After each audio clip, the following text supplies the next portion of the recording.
Bismillahirrahmanirrahim. Assalamualaikum warahmatullahi wabarakatuh. Apa kabar anak-anakku sekalian? Ibu harap kalian dalam keadaan sehat walafiat dan selalu berada dalam lindungan Allah Subhanahu wa Ta'ala. Amin ya Rabbal Alamin. Anak-anakku sekalian, hari ini kita akan belajar mata pelajaran Pendidikan Agama Islam dan Budi Pekerti kelas 5. Namun sebelum itu, marilah sama-sama kita membaca doa sebelum belajar. A'udzubillahi minasyaitonirrajim. Bismillahirrahmanirrahim. Rabbi zidni ilman warzuqni fahman waj'alni minas solihin. Ya Allah, tambahkanlah aku ilmu dan berilah aku kemampuan untuk memahaminya dan jadikanlah aku termasuk golongan orang-orang yang soleh. Anak-anakku sekalian, hari ini kita akan belajar pelajaran kedua dengan subtema mengenal nama Allah dan kitabnya. Mari mengenal Allah Subhanahu wa Ta'ala. Adapun kompetensinya yaitu memahami makna Asmaul Husna Al-Mumit, Al-Hayyu, Al-Qayyum, dan Al-Ahad. Adapun tujuan pembelajaran kita di hari ini yaitu 1. Peserta didik dapat memahami makna Asmaul Husna Al-Mumit, Al-Hayyu, Al-Qayyum, dan Al-Ahad. Yang kedua, diharapkan peserta didik dapat mengimplementasikan keteladanan Asmaul Husna Al-Mumit, Al-Hayyu, Al-Qayyum, dan Al-Ahad dalam kehidupan sehari-hari. Baiklah anak-anak, mari kita belajar Asmaul Husna. Asmaul Husna berasal dari bahasa Arab yaitu kata Asmaul yang artinya nama-nama, sedangkan Al-Husna artinya baik dan indah. Secara istilah, Asmaul Husna adalah nama-nama Allah yang baik dan indah. Mengenal Allah Subhanahu wa Ta'ala melalui Asmaul Husna sudah menjadi kebiasaan apabila kita ingin mengenal sesuatu, misalnya mengenali orang, hewan, tumbuhan, dan benda alam lainnya. Yang pertama ditanyakan adalah namanya. Melalui nama itu kita mengenal sesuatu. Demikian juga halnya Tuhan. Siapakah Tuhan? Agama Islam menyebutnya Allah Subhanahu wa Ta'ala. Untuk mengenal lebih jauh siapa Allah Subhanahu wa Ta'ala, jawabannya ada pada Asmaul Husna. Oleh karena itu, Allah Subhanahu wa Ta'ala mewahyukan namanya kepada manusia melalui kitab suci Al-Quran. Di sana disebutkan nama-nama Allah Subhanahu wa Ta'ala sebanyak 99 atau disebut dengan Asmaul Husna, yaitu nama-nama yang baik dan indah. Adapun Asmaul Husna di kelas ini dibatasi hanya pada Al-Mumit, Al-Hayyu, Al-Qayyum, dan Al-Ahad. Al-Mumit. Al-Mumit mengandung arti yang maha mematikan. Allah Subhanahu wa Ta'ala telah berfirman, Kullu nafsin dha'iqatul maut, yang artinya setiap yang bernyawa pasti mati. Oleh karena itu, kematian tidak dapat dihindari manusia. Kematian bukanlah sesuatu yang ditakuti, akan tetapi kematian adalah tangga menuju kebahagiaan abadi. Al-Hayyu. Al-Hayyu artinya yang maha hidup. Mengandung arti bahwa Allah Subhanahu wa Ta'ala hidup kekal selamanya dan yang memberi hidup makhluknya. Hidup atau mati ada di dalam kekuasaan Allah Subhanahu wa Ta'ala. Contohnya, berapa banyak orang yang sedang mengalami sakit berat, tetapi Allah masih berkehendak memberikan kesempatan untuk hidup.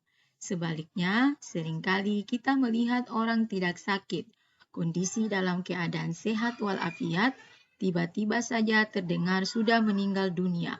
Penyebabnya bermacam-macam, ada yang sakit. Asmaul Husna yang kedua yaitu Al-Hayyu atau Allah yang Maha Hidup. Mengandung arti bahwa Allah Subhanahu wa Ta'ala hidup kekal selamanya dan yang memberi hidup makhluknya. Hidup atau mati ada di dalam kekuasaan Allah Subhanahu wa Ta'ala. Sebagai contohnya, berapa banyak orang yang sedang mengalami sakit berat, tapi Allah masih berkehendak memberikan kesempatan untuk hidup. Sebaliknya, sering kita melihat orang tidak sakit, kondisi dalam keadaan sehat walafiat, tiba-tiba saja terdengar sudah meninggal dunia. Penyebabnya bermacam-macam, ada yang sakit jantung, terjatuh, tabrakan, atau tertabrak. Oleh karena itu, senantiasalah kita berdoa kepada Allah Subhanahu wa Ta'ala, Ya Allah, Ya Hayyu, wahai Tuhan yang Maha Hidup, hidupilah kami dalam keselamatan dan kemanfaatan. Asmaul Husna yang berikut yaitu Al-Qayyum, artinya yang maha berdiri atau mandiri. Mengandung arti Allah Subhanahu wa Ta'ala itu berdiri sendiri untuk selama-lamanya.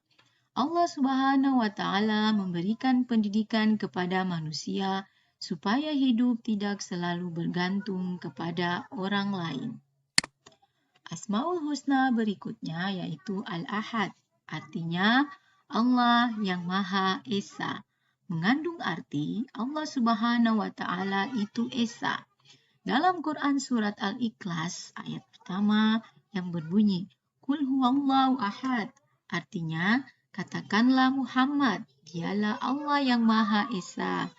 Al-Ahad disebut juga dengan Al-Wahid, artinya yang Maha Tunggal atau Maha Esa, tak ada sekutu baginya. Aku ingin terpuji di hadapan Allah Subhanahu wa Ta'ala. Apakah kamu ingin terpuji di hadapan Allah Subhanahu wa Ta'ala?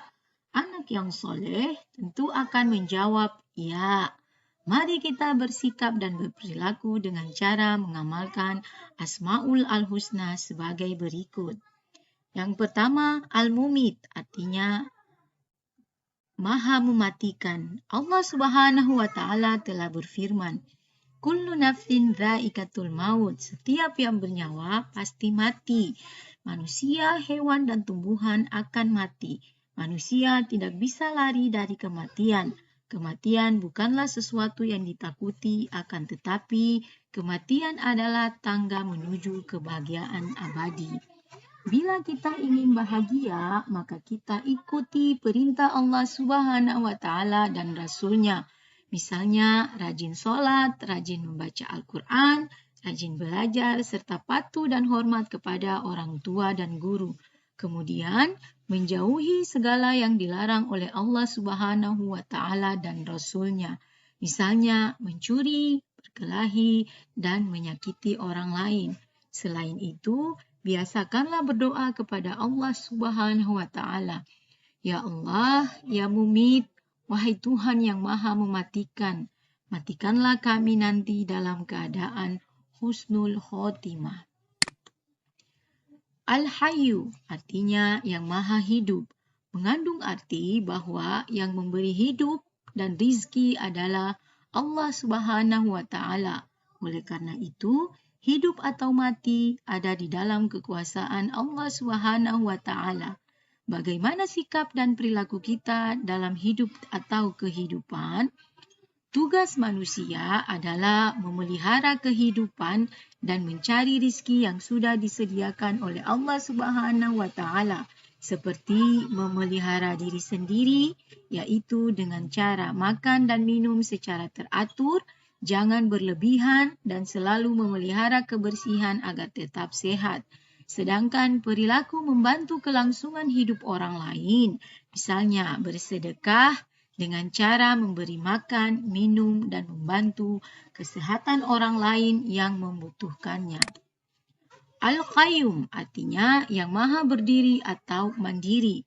Mengandung arti Allah Subhanahu wa Ta'ala itu berdiri sendiri untuk selama-lamanya. Allah Subhanahu wa Ta'ala memberikan pendidikan kepada manusia supaya hidup tidak terlalu bergantung kepada orang lain. Hidup harus punya semangat mandiri dalam segala situasi dan kondisi. Pada zaman dahulu ada pepatah yang menyatakan berdiri di atas kaki sendiri. Bagi siswa kelas 5, bila di rumah harus sudah dapat melakukan sendiri hal-hal tertentu. Misalnya merapikan tempat tidur, menyiapkan peralatan sekolah, mencari sendiri pakaian sekolah, mengambil sendiri sarapan atau makanan untuk berangkat sekolah dan sebagainya. Yang berikut yaitu Al-Ahad, artinya yang Maha Esa. Mengandung arti Allah Subhanahu wa Ta'ala itu Esa, yang Maha Tunggal atau Esa, yang tetap menyendiri dan tak ada sekutu baginya. Allah Subhanahu wa Ta'ala mandiri, tidak membutuhkan yang lainnya. Sifat ini memberi pelajaran kepada kita agar selalu mandiri, tidak selalu bergantung kepada orang lain. Misalnya mandi, makan, berpakaian, mengerjakan PR, menyusun dan merapikan buku pelajaran di rumah dan sekolah. Kemudian, biasakanlah berdoa, Ya Allah, Engkaulah Tuhan satu-satunya, tiada sekutu bagimu, Engkau tempat meminta, jadikanlah aku dengan hidup yang mandiri. Cukup sekian materi kita hari ini, semoga bermanfaat ya, tetap semangat dan jangan lupa sholat dan jangan lupa senyum ya. Wassalamualaikum warahmatullahi wabarakatuh.